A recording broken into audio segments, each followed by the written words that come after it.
Baik, sudah tepat pukul 4 ya. Saya mulai. Bismillahirrahmanirrahim. Assalamualaikum warahmatullahi wabarakatuh. Waalaikumsalam warahmatullahi wabarakatuh. Waalaikumsalam warahmatullahi wabarakatuh. Sudah muncul belum di teman-teman slide-nya? Sudah, Pak. Sudah, Pak. Sudah, Pak. Baik, terima kasih atas konfirmasinya. Selamat sore, salam sejahtera dan salam sehat bagi kita semua. Semoga Mas Mbak selalu berada dalam kondisi sehat ya. Dan jangan lupa untuk tetap menerapkan protokol kesehatan. Baik, pada pertemuan kedua ini kita akan membahas tentang konsep diferensiasi atau bahasa lainnya adalah turunan ya. Dan diferensiasi fungsi ordiner. Nah, fungsi ordiner ini adalah fungsi biasa. Jadi fungsi itu berdasarkan diferensial itu ada dua, fungsi biasa dan ada fungsi parsial. Nah, nanti akan kita bahas pada pertemuan kali ini. Nah, seperti biasa saya akan membuka dengan bertanya teman-teman ya. Di gambar sebelah kiri ini ada sebuah gambar ini. Nah, ada X kemudian di atasnya titik, kemudian yang kanannya adalah X, di atasnya ada 2 titik. Ada yang ingin menjelaskan ini sebenarnya gambar apa? Silakan bisa raise hand. Oh, silakan Aldino Putra Andea, silakan Mas. Baik Pak. Jadi kalau setahu Aldi, titik 1 di atas itu diturunkan terhadap waktu 1 kali. Kalau titiknya 2 berarti diturunkan terhadap waktu 2 kali. Oke, apakah hanya waktu saja? Bagaimana kalau diturunkan terhadap posisi misalkan? Biasanya terhadap waktu Pak, tapi untuk yang lain Aldi kurang tahu. Penggunaan terhadap turunan terhadap yang lain kurang tahu. Oke, masih belum sempurna jawabannya. Terima kasih Mas Aldi. Bisa lower hand. Ada yang ingin berpendapat yang lain? Silakan teman-teman bisa melatih komunikasi ya. Jadi teman-teman nggak usah takut salah ya. Saya nggak akan hukum teman-teman kalau salah ya.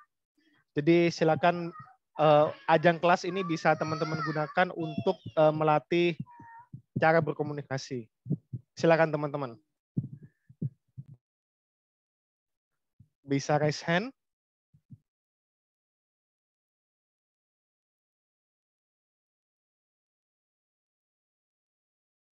Oke, Mas Thomas Manik. Silakan Mas Thomas Manik. Halo Pak. Kalau saya misalkan X itu sebuah fungsi suatu variabel ya Pak. Misal X itu fungsi terhadap A. Berarti X yang 1 titik itu kalau diturunkan terhadap A 1 kali, terus kalau 2 titik itu diturunkan terhadap A 2 kali Pak. Oke, A-nya itu waktu atau apa? Terserah Pak. Baik. Jadi tidak hanya waktu ya Mas Aldi ya, jadi bisa sembarang variabel. Jadi bisa posisi, bisa waktu, kemudian pada umumnya 2 itu ya, waktu dan posisi. Nah, saya lanjutkan tadi Mas Manik tadi ya. Namanya notasi apa ini Mas, kalau boleh tahu, Thomas Manik? Seingat saya X dot ya Pak. Itu cara bacanya ya. Tapi kalau penulisan notasi diferensial kan ada 2. Ada notasi Leibniz dan ada notasi Newton. Nah, kira-kira ini masuk notasi yang mana kira-kira? Boleh tebak Pak, saya kurang tahu juga. Oke. Baik, terima kasih Mas Thomas Manik. Ada yang tahu ini masuk notasi Newton apa masuk notasi Leibniz kira-kira teman-teman? Newton, Pak. Newton. Oke, Newton ya. Betul ya. Nah, jadi yang kalau penulisan seperti ini teman-teman, itu kita menggunakan penulisan diferensial atau turunan dengan notasi Newton. Dan dalam penulisan diferensial itu ada 2 cara penulisan notasi ya. Notasi satunya itu adalah disebut dengan notasi Leibniz ya, yang pakai D. Nah, yang pakai D kemudian Y per DX misalkan ya. Nah, DY per DX. Nah, itu adalah namanya notasi Leibniz, teman-teman ya. Nah, segala sesuatu yang menggunakan D, nah itu disebut dengan notasi Leibniz. Kalau notasi Newton, dia bentuknya titik-titik seperti ini. Mana yang paling benar, Pak? Selera ya, teman-teman ya. Nah, oke. Sampai sini ada yang ingin ditanyakan?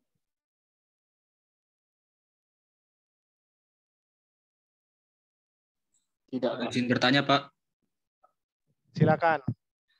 Selain Mas dua Gian. notasi ini, bukannya ada lagi ya, Pak? Notasi Lagrange sama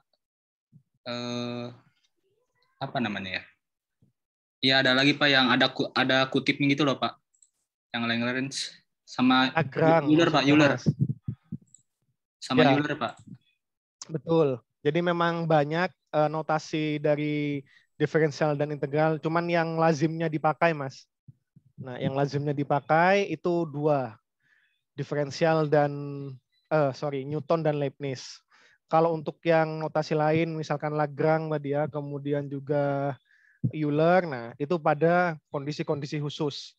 Misalkan pada mekanika klasik, nah itu digunakan notasi Lagrange dan seterusnya.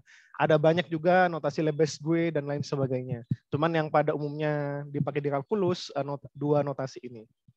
Begitu kira-kira. Terima kasih atas tambahan informasinya. Ada lagi teman-teman yang ingin ditanyakan? Oke, tidak ada, kita lanjutkan ya. Nah ini dia penemu dari kalkulus ya. Nah, jadi ada dua tokoh penemu kalkulus dan terpisah ya. Newton di Inggris dan Leibniz ini di Jerman kalau saya tidak salah ya.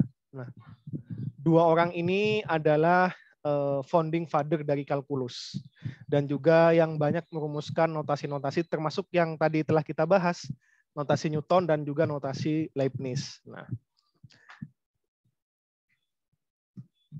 kalau Newton menemukan berbagai macam teori kalkulus itu ketika pandemi dulu teman-teman ya. Jadi kalau dulu pandemi itu Newton bisa melahirkan banyak konsep matematika, nah dalam pandemi ini apa yang telah kita temukan begitu ya. Nah, jadi kalau teman-teman baca kisahnya ya, dulu di Eropa itu ada pandemi pest atau Black Pest kalau saya tidak salah itu. Nah, dan Newton itu berada di dalam rumah dan dia bisa begitu untuk menciptakan berbagai macam teori matematika. Jadi pandemi membawa berkah ya. Nah, kemudian sebelum kita membahas turunan lebih lanjut, teman-teman harus bertanya ya kira-kira kepada diri teman-teman sendiri gitu. Mengapa mempelajari turunan itu penting? Kenapa sih kok kita harus belajar turunan? Kenapa kok nambah-nambahin beban gitu belajar turunan, kok nggak belajar yang lain aja? Nah, mungkin ada yang ingin berpendapat, dua orang, mengapa kita wajib bahkan nih anak teknik ya untuk dapat menguasai turunan. Silakan bisa raise hand yang ingin berpendapat.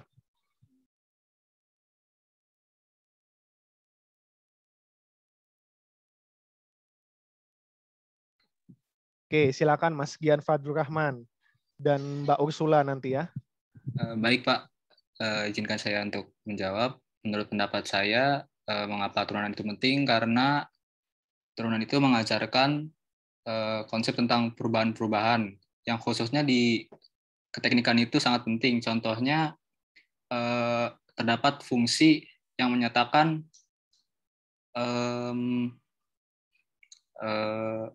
jarak terhadap waktu. Nah, apabila diturunkan itu kita bisa mendapatkan sesuatu yang optimal. Misalkan kita ingin mencari nilai maksimal atau minimal dari nilai tersebut jika diturunkan fungsinya, Pak. Itu menurut pendapat saya, Pak. Baik, terima kasih Mas Gian. Kita coba lihat jawaban Mbak Ursula, silakan.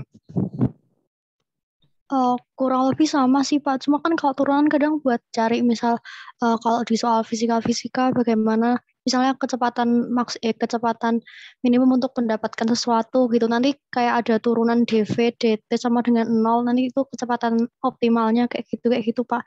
Jadi kalau saya lebih ke menentukan titik optimal dari sesuatu sistem gitu.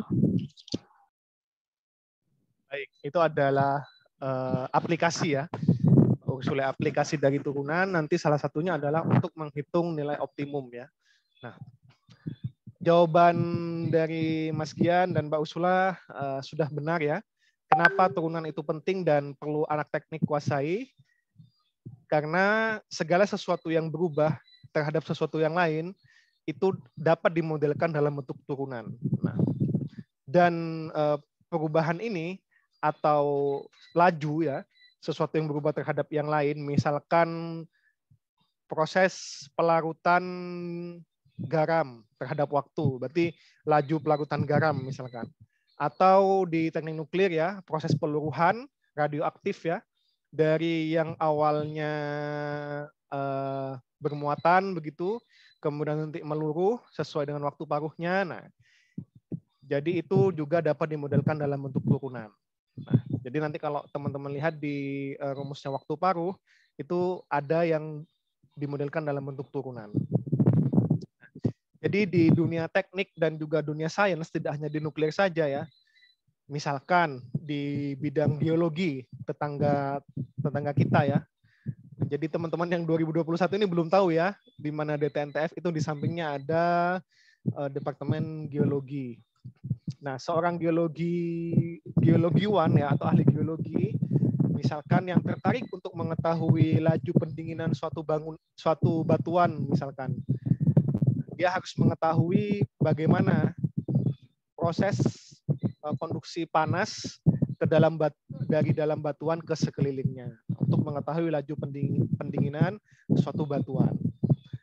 Atau teman-teman ya nanti ya sebagai insinyur misalkan ingin mengetahui laju alir yang mengalir ke dalam atau keluar suatu permukaan atau penampung. Nah, itu juga dapat dimodelkan dalam bentuk turunan. Atau tata kota ya, tetangga kita juga, PWK ya, tata kota yang tertarik menelaah laju perubahan kepadatan penduduk kota seiring pertambahan jarak pusat kota. Jadi semakin misalkan ya semakin menjauh dari kota, maka perubahan kepadatannya berubah.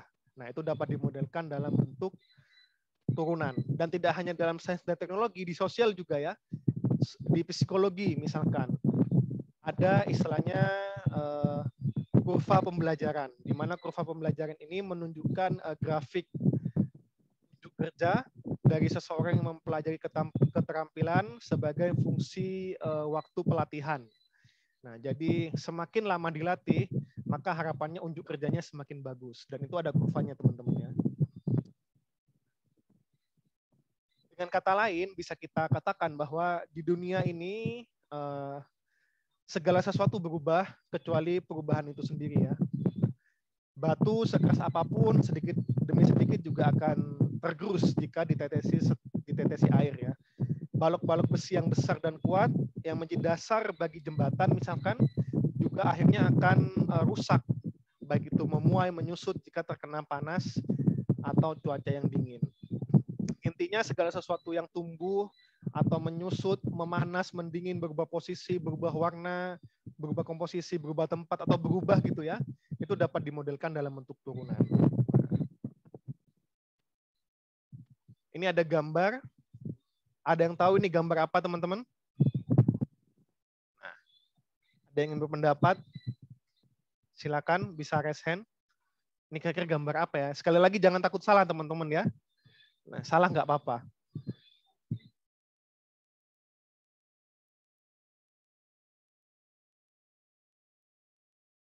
Silakan, bisa raise hand. Ini ada yang chat kolom komentar, Mas Rifki Saiful. Silakan Mas, bisa dijelaskan maksudnya grafik ini adalah grafik apa?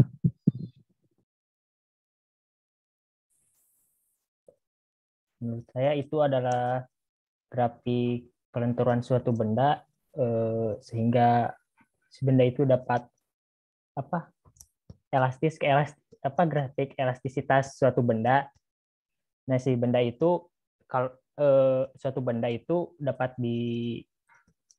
bukan dikategorikan. Elastisitas benda itu dapat dikategorikan jadi 3 atau dapat suatu benda itu elastis.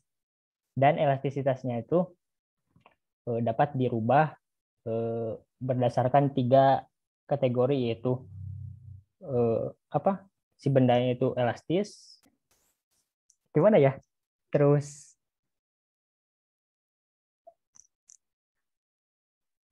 apa Mas, teruskan Mas, santai aja. Anak UGM itu harus pede ngomong ya. oh ya.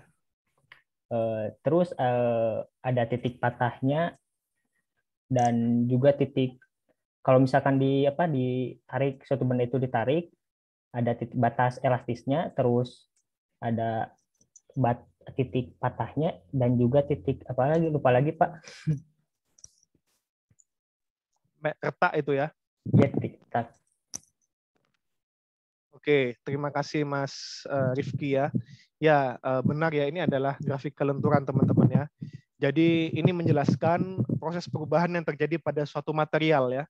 Dari awalnya utuh, kemudian retak, sampai patah ya.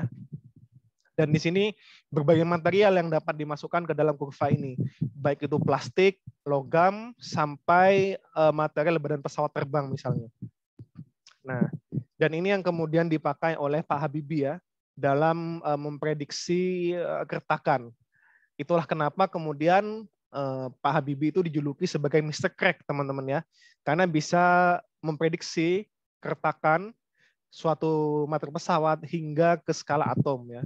Nah, misalkan pada persamaan ini kita lihat A ini adalah fatigue ya, atau kelelahan. Fatigue crack propagation. Nah, kemudian N ini adalah siklusnya teman-teman ya. Nah, jadi dia fatigue-nya ini diturunkan terhadap banyaknya siklus. Nah, siklus ini maksudnya dia mengalami tarikan atau dorongan begitu, mengalami gaya begitu ya. Nah, C ini ada, dan M ini adalah konstanta materialnya. Nah ini C, kemudian M ini adalah konstanta materialnya ya. Nah, N ini tadi adalah siklusnya. Dan delta K itu adalah faktor stres ya, atau disebut dengan stress intensity factor. Nah, kemudian dari konsep ini Pak Habibie mengembangkan teori keretakan. Dan disebut dengan tadi saya jelaskan ya, Mr. Crack. Jadi crack itu bukan nge-crack software ya maksudnya ya, tapi menganalisis crack atau retakan pada badan pesawat. Dan teori crack ini ditemukan Pak Habibie pada tahun 1960-an ya, ketika teknologi pesawat terbang itu belum secanggih sekarang. Nah, dan biasanya titik rawan kelelahan pada bodi pesawat ini terjadi pada sambungan atau join ya, antara sayap dan badan pesawat terbang, atau antara sayap dan dudukan mesin. Nah, karena pada sambungan itu yang terus mengalami guncangan keras dan mengalami siklus tarikan atau dorongan tadi.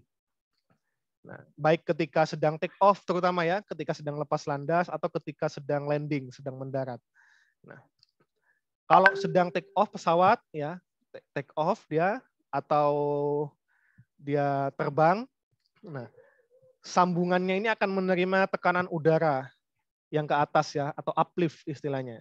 Nah, sementara kalau saat dia turun, nah dia akan menanggung hempasan gaya normal ya, yang ditimbulkan oleh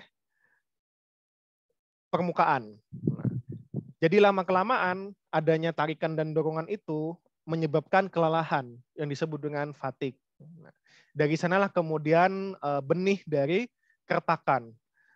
Nah, kalau semakin hari keretakan itu semakin memanjang, itu bisa fatal teman-teman ya, karena nanti sayapnya bisa patah tanpa diduga. Itulah kenapa pesawat itu harus di maintenance terlebih dahulu dia sebelum terbang. Dilihat kira-kira fatigue-nya itu sudah mau retak atau belum. Nah, gambarnya seperti itu. Nah,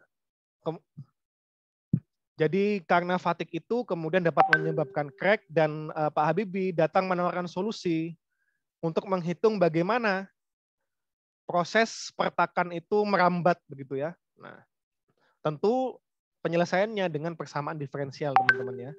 Nah, jadi kalau dengan teorinya, kalau teman-teman baca papernya Pak Habibie, Nah, ini adalah paper review. Kalau saya kutipkan yang Habibie bahasa Jerman ya, khawatir teman-teman nggak bisa, dan saya juga nggak bisa bahasa Jerman ya. Nah, itu bisa dapat menghitung sampai tingkat atom teman-teman ya, keretakannya. Dan tentu saja jika bisa dihitung maka dapat menghindari risiko pesawat jatuh dan juga membuat pemeliharaan atau maintenance-nya lebih mudah dan murah. Nah, itu salah satu aplikasi dari turunan teman-teman ya. Oke. Dan harapannya setelah teman-teman mempelajari bab tentang turunan ini, yang pertama adalah teman-teman mengetahui definisi turunan ya, yang pertama, atau derivatif. Kemudian yang kedua mengetahui definisi diferensial. Nah, ini yang menarik ya. Beberapa buku itu ada yang membedakan istilah derivatif dan diferensial. Nah, seperti apa perbedaannya? Nah, ini nanti kita akan bahas teman-teman ya. Kemudian yang ketiga adalah mampu menerapkan operasi diferensial, dan yang keempat adalah mampu menerapkan aturan berantai untuk menyelesaikan permasalahan diferensial. Oke, kita bahas satu persatu. Apa itu derivatif dan apa itu diferensial? Nah, ini adalah definisi turunan teman-teman ya, atau derivatif. Secara fisis, turunan itu adalah menggambarkan kemiringan dari suatu fungsi f, fungsi apapun itu ya, kita sebut dengan kotak ya. Bisa itu A, bisa T, bisa A kuadrat tambah B kuadrat, dan seterusnya ya. Jadi makanya saya simbolkan dengan kotak yang dapat berupa variabel apapun yang diturunkan pada nilai kotak itu ya. Nah, jadi fungsi dari definisi dari turunan itu untuk mengetahui kemiringan suatu fungsi. Bagaimana suatu fungsi itu dapat berubah terhadap suatu variabel. Nah, gambarnya seperti ini teman-teman ya. Misalkan ada suatu kurva dan kita ingin mengetahui perubahannya. Nah, kita cuplik sedikit ya. Nah, ini pada ini misalkan ini titik A, maka ini adalah A tambah delta X. Nah, kemudian kalau yang ini A, maka yang Y-nya adalah A min FA ya. Nah, atau yang sudah ini kan dia terhadap Y ya. Nah, ini terhadap Y, atau ini sudah ditambah A berarti ya. Berarti dia adalah Y-nya adalah FA tambah delta X ya. Nah, pada titik ini ya. Kemudian dikurangi FA. Sehingga turunan atau derivatif itu dinotasikan sebagai F aksen dari sesuatu yang diturunkan itu. Nah, bentuknya seperti ini teman-teman ya. FA tambah delta X min FA per delta X. Atau bisa juga dituliskan sebagai delta Y per delta X. Kalau delta X-nya itu sangat kecil, mendekati 0, nah maka kita gunakan pendekatan limit teman-teman ya. Nah, ini konsep yang teman-teman sudah pelajari juga di SMA ya, bahwa turunan itu awalnya berasal dari konsep limit ya. Nah, ini FA tambah delta X min FA per delta X sama dengan limit delta X delta Y per delta X. Jadi teman-teman lihat ya, yang delta X-nya ini, kemudian yang ini adalah FA tambah delta X pada titik yang atas dikurangi yang FA. Nah, ini adalah konsep dari diferensial teman-teman ya, derivatif. Sampai sini ada yang ingin didiskusikan, silakan. Saya rasa ini mengulang materi SMA saja ya. Silakan jika ada yang ingin ditanyakan bisa raise hand.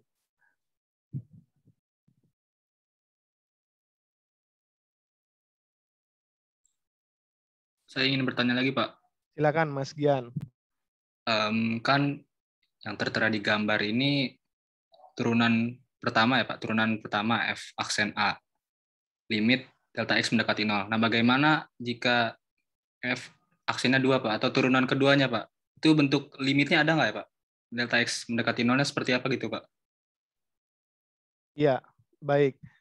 Terima kasih atas pertanyaannya. Jadi kalau untuk mencari turunan keduanya, kita selesaikan dulu limitnya, Mas. Kita ketahui dulu berapa hasil dari ini. Nah, nanti kita limitkan lagi begitu. Nah, Jadi kan pada dasarnya turunan kedua itu setelah diturunkan pertama diturunkan lagi begitu. Jadi secara prinsip rumusnya sama, tapi hasilnya ini sudah merupakan hasil dari turunan pertama. Sehingga ketika dimasukkan dan dilimitkan lagi dia menjadi turunan kedua. Kalau untuk langsung yang 2 kali turunan, saya belum pernah menjumpai. Nah, mungkin ada ya, cuman akan menjadi lebih rumit begitu. Begitu Mas Gian. Baik Pak, terima kasih. Baik. Ada lagi?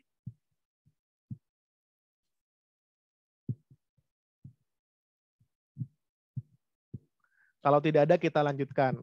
Nah, sekarang kita akan latihan soal teman-teman ya. Nah, coba menggunakan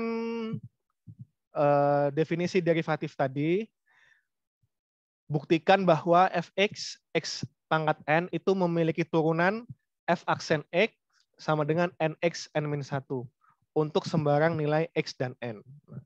Teman-teman bisa mengeluarkan ballpoint dan juga kertasnya ya. Nah, kita sekarang akan membuktikan kenapa kok bisa ketemu rumus turunan seperti ini. Kan rumus turunan yang kita sudah pelajari sejak SMA ya. Mungkin juga kalau ada yang ikut Olimpiade Matematika SMP sudah dipelajari sejak SMP ya. Nah, bagaimana rumus ini bisa tercipta? Kita bisa menggunakan konsep limit ini. Bagaimana caranya? Siap-siap ya. Nah, ini dia. Pertama kita melakukan pemisalan teman-teman ya. Jadi misalkan x pangkat n-nya ini kita misalkan dengan y. Nah, kemudian kita tambahkan pengaruh delta teman-teman ya. Nah, jadi y tambah delta y itu sama dengan x tambah delta x pangkat n. Nah, kita bisa lihat dari gambar yang sebelumnya. Kalau dia bertambah ya misalkan di sini ya, dari titik sini ke titik sini, maka delta x-nya akan bertambah dengan delta x yang baru, misalkan delta x besar dari titik sini ya, kita ambil ini. Nah, dia akan menjadi bertambah delta x. Nah, kemudian delta y-nya dia juga akan bertambah juga ke bawah ya. Nah, jadi bisa kita misalkan seperti ini. Y tambah delta Y sama dengan X tambah delta X. Kemudian kita letakkan di sebelah kanan Y-nya. Menjadi seperti ini. Delta Y sama dengan X tambah delta X pangkat N min Y. Di mana Y-nya adalah X pangkat N. Kemudian kita ganti Y-nya ke X pangkat N seperti ini. Dan ini bisa kita sama-sama dibagi dengan delta X. Nah, jadi seperti ini ya. Delta Y per delta X sama dengan ini. Oke, clear ya. Nah, barulah kemudian, nah ini ya, setelah kita mendapatkan rumus seperti ini, kita tidak dapat menyelesaikan secara langsung teman-teman ya. Kita perlu menggunakan ekspansi atau disebut dengan ekspansi binomial ya. Nah, jadi persamaan ini X tambah delta X pangkat N kita uraikan. Di mana kalau ada A tambah B pangkat N itu sama dengan N kombinatorik 0 A pangkat N tambahkan N kombinatorik 1 A pangkat N-1 dan seterusnya. Ini adalah ekspansi binomial teman-teman ya. Jadi setiap teman-teman menemukan bilangan berpangkat itu dapat diekspansikan dengan cara ini. Nah, jadi ini ingat ya masih ya kombinasi, permutasi. Nah, ini ada hubungannya teman-teman ya. Jadi tinggal kita masukkan dari N ya.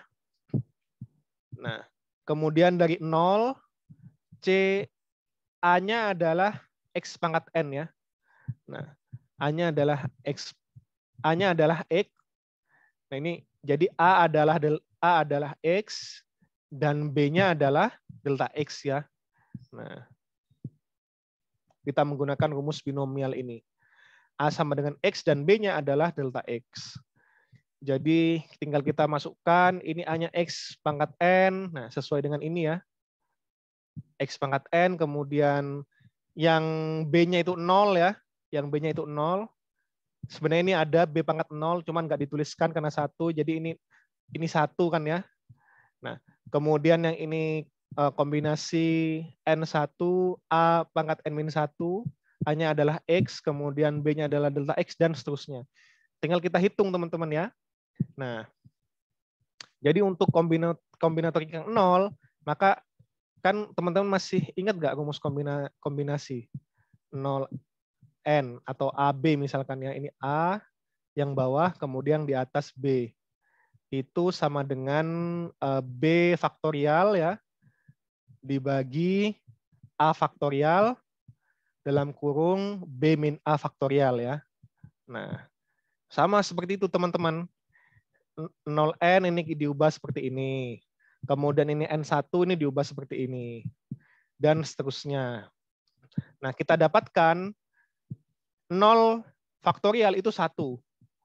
Nah, N min 0 faktorial adalah N pangkat N. Ini bisa coret ya. Nah, menjadi X pangkat N. Ini juga sama. Nah, N faktorial itu sama dengan ya, N faktorial itu juga bisa dituliskan sebagai N dalam kurung N min 1 ya, faktorial. Ingat nggak teman-teman? Nah, jadi ini bisa kita uraikan sebagai N min N1 faktorial, ini dicoret N min 1 faktorialnya, tinggal N pangkat X N min 1, delta X, dan seterusnya. Nah, bentuk ini itu ya, bisa dikelompokkan teman-teman ya. Nah, ketika ini ya bentuknya ya. Nah, jadi delta Y per delta X itu sama dengan X tambah X pangkat N ya, ini min XN ya. Min XN ini ke kiri dibagi dengan delta X. Nah, itu nanti akan sama dengan XN, ini tadi penjabarannya ya. XN tambah NX N min 1 dan seterusnya. Nah, atau bisa kita tuliskan sebagai NX N min 1 tambahkan dan seterusnya.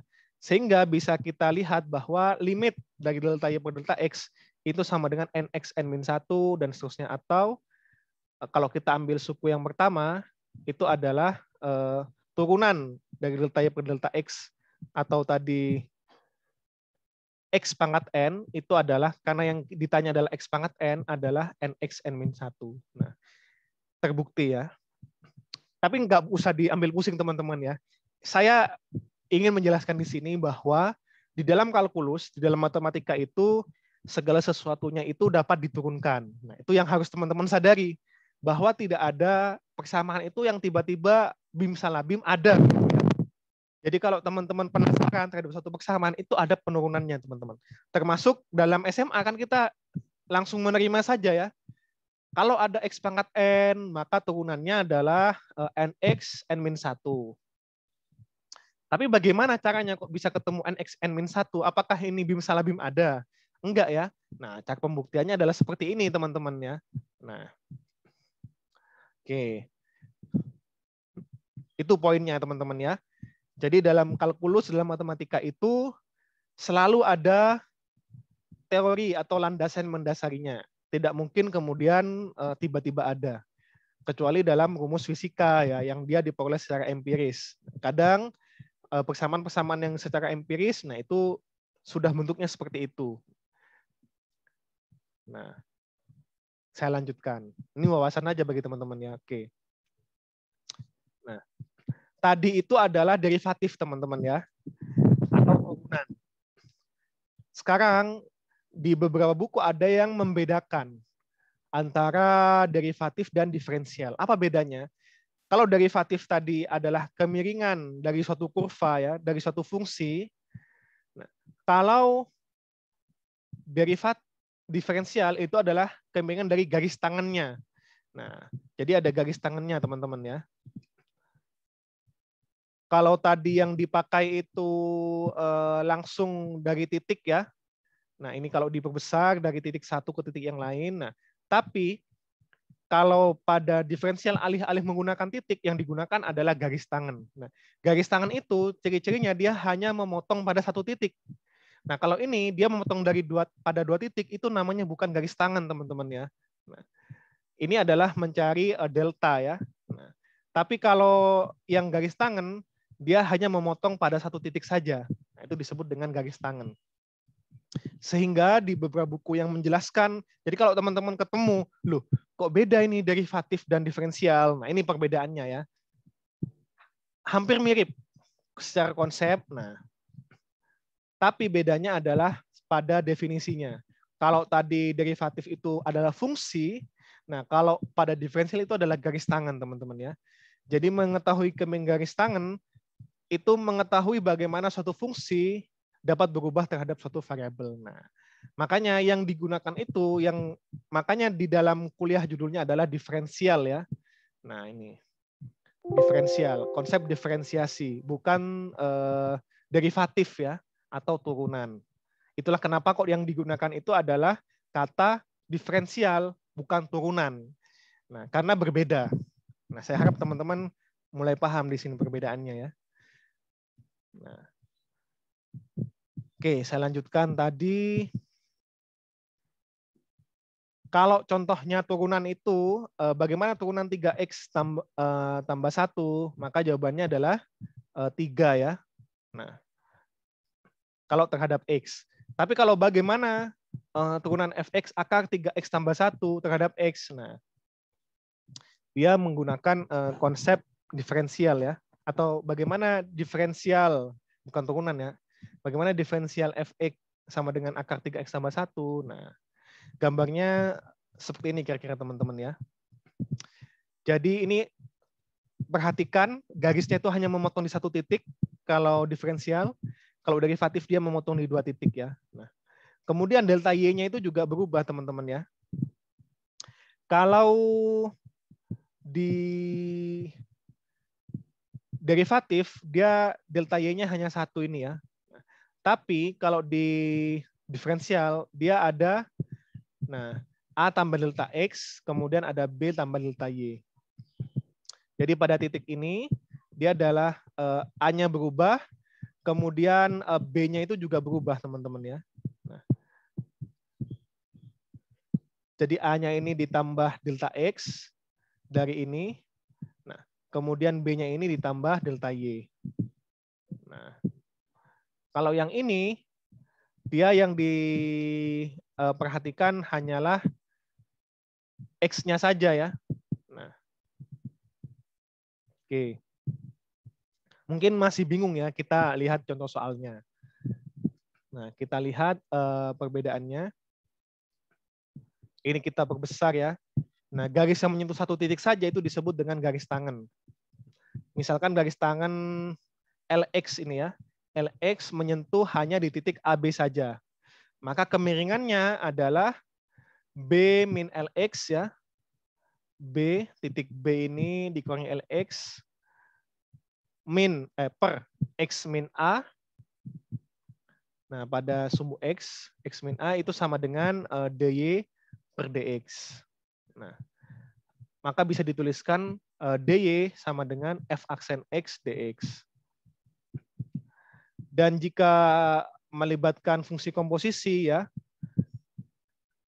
jadi FOU ini maksudnya U-nya itu berada di dalam F ya. Nah, maka dia akan seperti ini teman-teman ya. F aksen X itu sama dengan F aksen UX, U aksen ya. Atau ini bisa menjadi aturan berantai teman-teman ya. Nah, ini kan kalau dicoret, DU dia akan kembali ke bentuk asal. Jadi misalkan ada DFC ya, misalkan ya, atau DC per DA, nah itu bisa kita tuliskan sebagai DC per DB kalikan DB per DA. Nah, maksudnya seperti itu teman-teman ya, fungsi komposisi itu. Karena pada dasarnya ini kan sama-sama DB ya, bisa dicoret. Cuman lebih mudah kalau dia pertama kali diturunkan terhadap DB, kemudian dikalikan dengan turunan DB terhadap DA. Nah, itu bisa jauh lebih mudah dibandingkan langsung DC per DA. Nah, nanti akan kita menjumpai kondisi-kondisi seperti itu. Misalkan yang dalam akar ini. Nah, dalam akar ini. Kita buktikan ya. Nah, coba teman-teman kerjakannya. Menggunakan definisi aturan turunan berantai tadi, coba hitunglah turunan dari akar 3X tambah 1 terhadap X. Saya beri waktu 5 menit ya, teman-teman yang mengerjakan ya. Nanti coba ketikkan hasilnya di kolom komentar. Berapa turunannya?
Oke, sudah banyak yang menjawab ya. Kita belum 5 menit padahal masih 3 menit, tapi karena sudah banyak yang menjawab, kita coba lihat. Ada yang pangkat min setengah dan ada yang pangkat setengah. Manakah yang benar kira-kira teman-teman? Nah, kita akan jawab ya. Nah, jadi dapat kita gunakan komposisi ya, fungsi komposisi, di mana U-nya itu adalah 3X tambah 1. Dan FU-nya adalah akar U. Nah, maka pertama kita dapat menurunkan ya DFU terhadap DU. Maka kita turunkan U-nya dulu. Nah, U-nya itu adalah U pangkat min setengah, teman-teman ya. U-nya adalah pangkat setengah. Ya. Ketika dia diturunkan, maka akan menjadi setengah U pangkat min setengah ya. Nah, ini ya. Nah, kemudian DU-nya, DU-nya ini diturunkan terhadap DX sama dengan 3. Maka ini dapat disusun DF per DX. Nah, ini sama dengan DF per DU ya, dikalikan DU per DX. Nah, begini kan lebih mudah. Jadi pertama DF-nya dulu terhadap U ya, ketemu setengah U pangkat min setengah, kemudian setelah itu DU per DX, ketemu 3, ya tinggal dimasukkan 3, kemudian kalikan, jadi yang benar adalah pangkat min setengah ya, kecuali kalau yang akarnya ya. Nah, ini kalau dituliskan dalam bentuk komentar Zoom, itu sama dengan 3/2 ya. 3/2 dalam kurung 3X tambah 1 pangkat minus setengah ya. Nah, ini yang benar teman-teman ya. Oke. Sampai sini ada yang ingin ditanyakan? Jelas ya, masih gampang contohnya ya.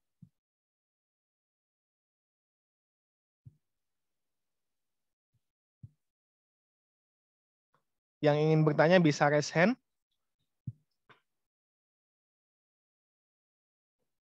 Oke, tidak ada ya. Kita lanjutkan. Nah, ini adalah contoh diferensial yang lain ya. Jadi ini adalah rumus-rumus diferensial. Akan saya hapus dulu. Sekali lagi teman-teman, rumus-rumus ini tidak tercipta secara bim salah bim ya. Ada proses di belakangnya. Nah, cuman kalau saya jelaskan seperti saya menjelaskan tadi, bisa akan sangat panjang kuliahnya ya. Nah, dan teman-teman sebagai anak teknik itu yang paling penting adalah bisa menerapkan rumus itu ya. Kecuali teman-teman jurusan matematika, nah, mengetahui bagaimana terbentuknya persamaan itu penting. Tapi kalau anak teknik ya penting, tapi lebih penting untuk mengetahui bagaimana aplikasinya. Nah, ini adalah beberapa rumus. Kalau X pangkat 3, dia turunannya adalah 3X kuadrat. Kalau akar X, maka dia turunannya adalah setengah X pangkat min setengah. Nah, seper X menjadi seperti ini, sin menjadi cos, cos menjadi min sin, dan seterusnya. E pangkat X tetap, ln menjadi seper X. Nah, selanjutnya operasi diferensial. Nah, ini operasinya ya. Jadi yang pertama dia bisa pada beberapa kondisi dia bisa ke sebelah kanan ya, menjadi BDX seperti ini. Ini biasanya sering kita lakukan dalam menguraikan rumus-rumus fisika. Kemudian dia dapat bersifat asosiatif, dapat dipisah, du tambah v per dx sama dengan du per dx tambahkan dv per dx. Atau nanti dia bisa ke atas seperti ini ya. du tambah dv sama dengan du tambah dv. Nah, kemudian ini C-nya bisa keluar karena dia berupa konstanta ya dan tidak mengandung variabel. Nah, atau bisa juga dituliskan seperti ini. DCU sama dengan CDU ya. Ini maksudnya tadi ya yang keluar ini ya, DU menjadi DV. Kemudian ini karena dia tidak mengandung C-nya tidak mengandung X maksudnya ya. Dia bisa keluar. Dia hanya menjadi BDX. Nah, sorry, ini berarti dia adalah penjelasan dari yang sebelah atas teman-teman ya. Nah, ini yang atas ini adalah seperti ini ya. Kemudian ini DCU ini adalah seperti ini. Kemudian ini DUV ini sama dengan seperti ini. Ini juga dia seperti ini dan seterusnya. Nah, DUV per DX berarti U aksen V tambah UV aksen. Nah, dan seterusnya. Ini adalah turunan-turunan dari diferensial yang saya cropkan dari referensi kita, teman-teman ya. Jadi teman-teman silakan dicari referensinya seperti bagaimana telah saya share minggu lalu bukunya. Nah, di sana dijelaskan ini. Saya mengambil dari sana ini ya. Nah. Kemudian selanjutnya aturan berantai ya. Ini sama seperti tadi telah kita singgung sedikit ya. Bahwa suatu fungsi turunan itu dapat dibuat berantai. Dan tidak hanya dua teman-teman ya, bisa dibuat tiga seperti ini ya. Nah, misalkan dy per dx, pertama dy per du, du per dv, dv per dx. Ini kan kalau dicoret seperti ini ya. Nah, dia akan kembali lagi ke bentuk dy per dx. Tapi kenapa kok dipisah? Karena dia lebih memudahkan begitu teman-teman ya. Jauh lebih mudah mengerjakan dikalikan seperti ini daripada langsung diturunkan. Nah, kalau ini notasi Leibniz-nya sebelah kiri, dan yang kanannya ini adalah notasi Newton-nya ya. Dan seterusnya. Nah, ini misalkan. Coba teman-teman. Berapa turunan dari menggunakan aturan berantai ya. Akar X kuadrat tambah 1 dibagi dengan 1 tambah akar X kuadrat tambah 1 terhadap X. Nah, ini gampang ini. Kayaknya sulit ya. Nah, tapi coba teman-teman kerjakan dengan aturan berantai. Dan nanti akan menjadi lebih mudah. Coba saya beri waktu 5 menit, nanti jawabannya ketikkan di kolom komentar. 5 menit dimulai dari sekarang.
jawab ya.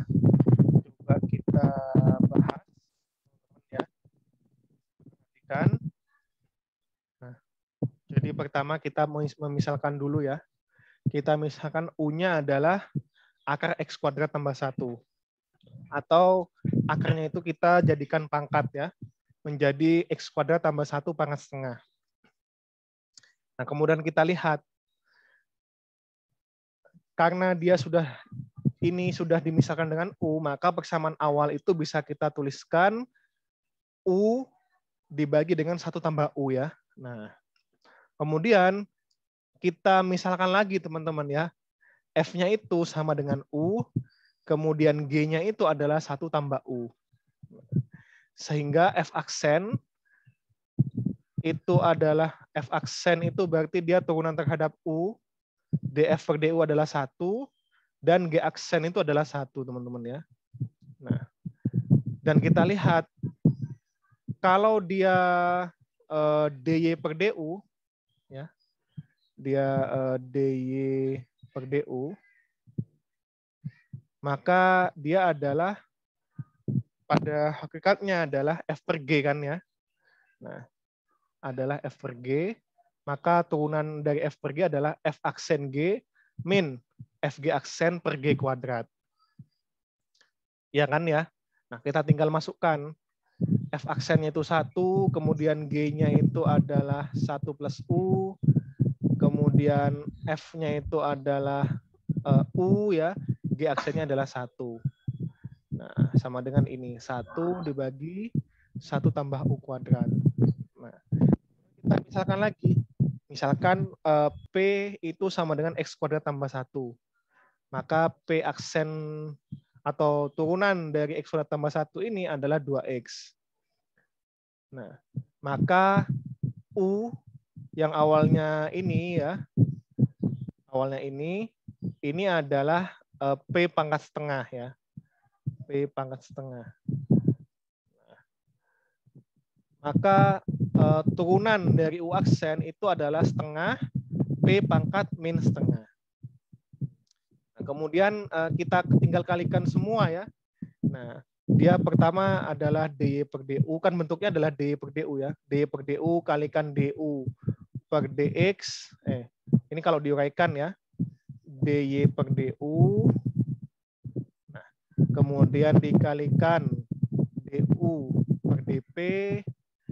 Kemudian dikalikan DP per DX. Nah, ini kan kalau dicoret, dia akan kembali ke D per DX. Nah, cuman lebih mudah kita pecah seperti ini. Tinggal dikalikan berarti ya. D per DU-nya tadi sudah tahu teman-teman ya. Ini 1 per 1 tambah U kuadrat. Nah, kemudian DU per DP-nya adalah ini. DU per DP-nya ya. Setengah P pangkat min setengah. Kemudian DU per DX-nya adalah 2X. Dikalikan semua, tinggal kita nanti di akhir masukkan. U-nya itu adalah akar X kuadrat tambah 1. P-nya itu kita masukkan sebagai X kuadrat tambah 1. Ketemulah seperti ini teman-teman ya. Sama dengan X per 1 tambah akar X kuadrat tambah 1 dikalikan X kuadrat tambah 1. Nah, coba kita lihat di kolom komentar. X per 1 tambah akar. Oke, nah itu sudah banyak yang benar ya. Yang terakhir ini Muhammad Alri, ini sudah benar.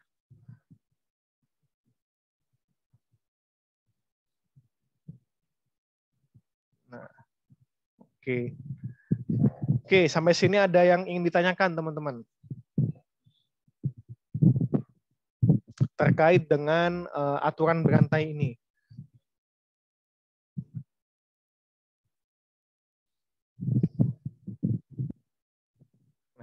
Mungkin teman-teman bertanya-tanya ya, kenapa kok yang digunakan itu yang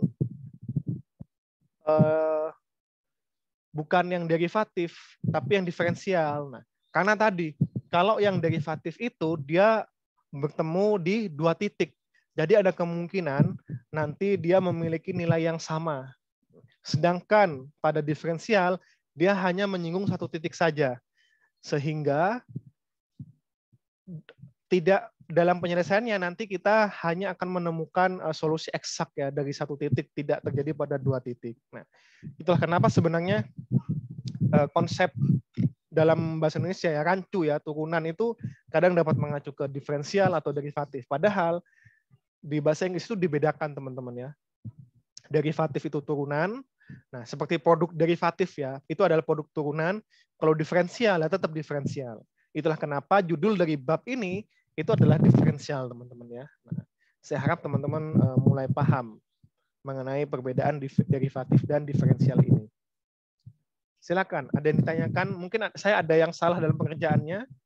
Nah, bisa dikoreksi teman-teman ya. Saya akan berterima kasih kalau teman-teman bisa mengoreksi jawaban saya begitu.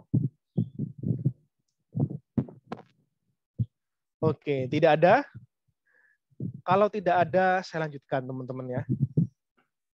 Nah, selanjutnya kita akan membahas, kalau tadi kita membahas rumus-rumus dari diferensial ya. Nah, dan konsep diferensial itu dapat digunakan untuk memecahkan berbagai macam fungsi. Nah, fungsi di sini adalah ada dua ya. Ada fungsi ordiner berdasarkan sifatnya terhadap diferensial ya. Jadi berdasarkan sifatnya terhadap diferensial, fungsi itu dibedakan menjadi dua. Yang pertama adalah fungsi ordiner atau fungsi biasa ya, atau disingkat OD, Ordinary Differential Equation. Nah, jadi OD itu bukan ordinary derivatif, bukan, tapi Ordinary Differential Equation. Dan ada yang partial differential atau persamaan diferensial parsial. Bedanya adalah kalau yang ini adalah DP ya, diferensial parsial. Bedanya adalah kalau OD itu dia hanya memiliki satu variabel bebas teman-teman ya. Nah, misalkan ini dia hanya diturunkan terhadap X saja. Nah, atau ini juga yang di bawahnya. Meskipun dia ordernya pangkat 2 pangkat 3, tapi dia hanya satu variabel X saja. Nah, itu yang disebut dengan persamaan diferensial fungsi ordiner atau ordinary differential equation. Nah, jadi variabelnya hanya satu. Kalau biasanya kalau nggak X, ya T atau yang lain terhadap Z, terhadap bintang, terhadap kotak, terhadap bulan dan sebagainya. Nah, sebaliknya, kalau variabelnya ada banyak, ya lebih dari satu, misalkan seperti ini. Ada yang tahu ini persamaan apa, teman-teman? Ini persamaan yang sangat terkenal di fisika. Ada yang tahu? Bisa ketikkan di kolom komentar. Ini persamaan apa? Yang sudah veteran-veteran, yang sudah senior. Harusnya yang sudah ngambil termodinamika ini tahu ini persamaan apa. Silakan ketikkan di kolom komentar. Salah nggak apa-apa ya. Nah, ini persamaan yang sangat terkenal, teman-teman ya. Kan kalau sektor dalam fisika, persamaan Laplace, dalam termodinamika lebih tepatnya ya.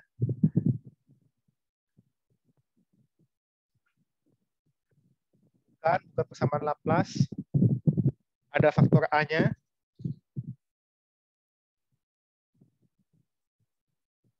Oke, nyerah ya. Nah, ini disebut dengan persamaan Kalor ya. Jadi persamaan Kalor, nah itu dapat dimodelkan dalam bentuk seperti ini.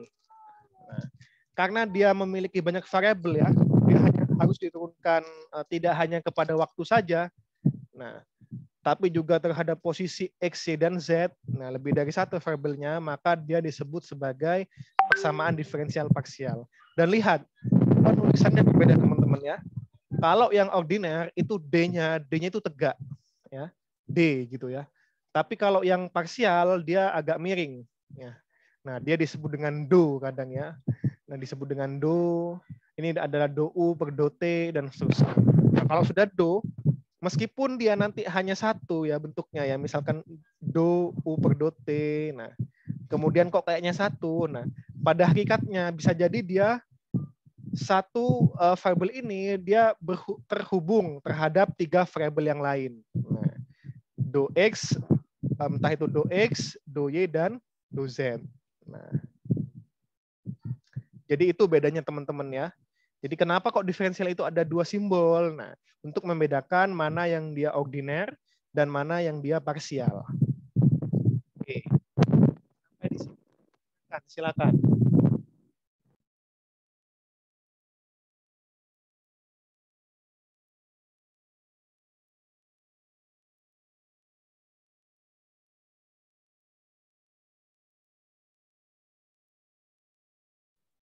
Bisa open mic teman-teman, bisa raise hand dulu.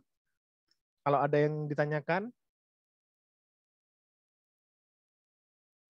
Oke, tidak ada ya. Kita lanjutkan.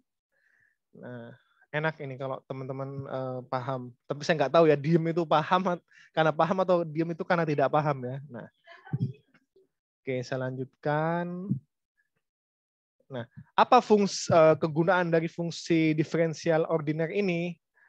Nah, jadi fungsi diferensial ordiner ini untuk mendapatkan formulasi suatu fenomena yang mengalami perubahan terhadap waktu atau tempat, satu dimensi saja ya. Entah itu terhadap X atau terhadap Y atau terhadap Z.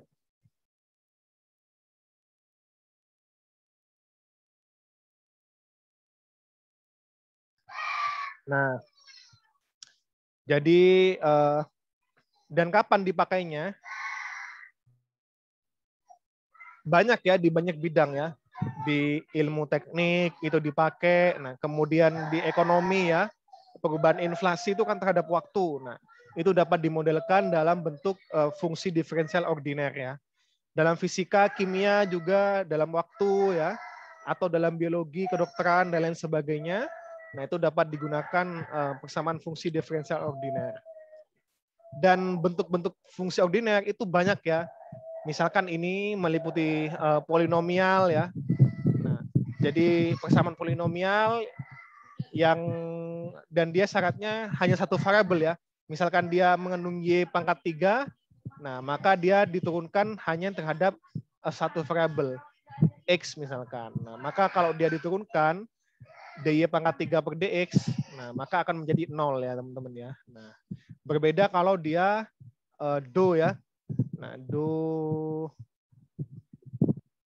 y pangkat 3 per do x. Nah, y-nya ini bisa jadi dia mengandung x ya. Nah, y-nya ini adalah bisa jadi dia adalah fungsi x, sehingga perlu diteliti lebih lanjut.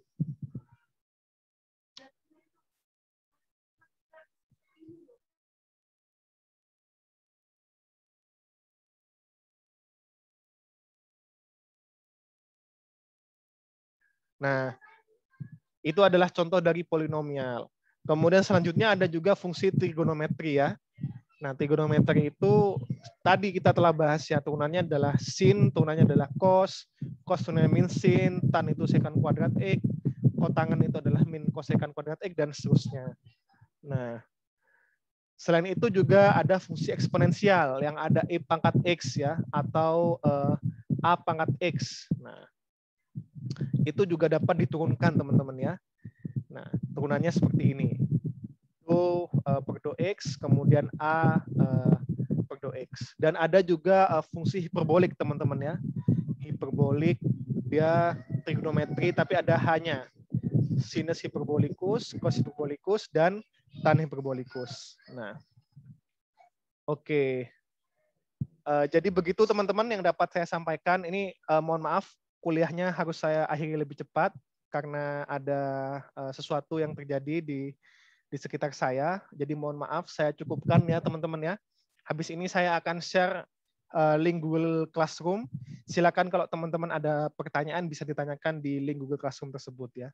Mohon maaf saya harus akhiri lebih cepat. Terima kasih atas kehadirannya. Minggu depan kita berjumpa di jadwal seperti biasa ya, hari Selasa ya. Nah, saya tutup. Mohon maaf. Wassalamualaikum warahmatullahi wabarakatuh. Waalaikumsalam warahmatullahi wabarakatuh.